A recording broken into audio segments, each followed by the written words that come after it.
Hi అండి. ఈరోజు అనమాట శ్రీరామనవమి ప్రసాదాల్లో ఒకటైన వడపప్పును ఎలా తయారు చేసుకోవాలో చూద్దామండి. ఫస్ట్ అనమాట అరగంట పాటు పెసరపప్పుని నానబెట్టుకోవాలండి.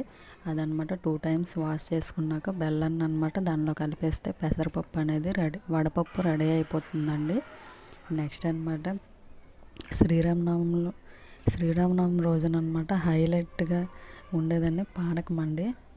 దీంట్లో వేసే పదార్థాలు అనమాట మన ఒంట్లో ఉన్న సర్వ రోగాలకి ఇదన్నమాట చాలాగా దీంట్లో వేసే మూలిక పదార్థాలు కదండి, అందుకే మన రోగాలన్నీ హరిస్తాయి అనేసి పెద్దలు అంటారండి. దీనికన్నమాట కావాల్సినవి ఫస్ట్ అనమాట బెల్లం, మిరియాలు, యాలకులు, నెక్స్ట్ అనమాట తులసి ఆకులు అండి. ఫస్ట్ అనమాట బెల్లాన్ని అనమాట ఒక బౌల్లో వేసుకొని కరిగించుకోవాలండి.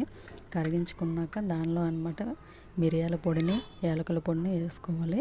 నెక్స్ట్ అనమాట తులసి ఆకులను కూడా దానిలో వేసుకోవాలండి.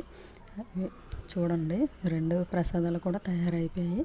ముందుగా అందరికీ శ్రీరామనవమి శుభాకాంక్షలు అండి. ఈ వీడియో మీకు నచ్చితే లైక్ చేయండి. Bye friends.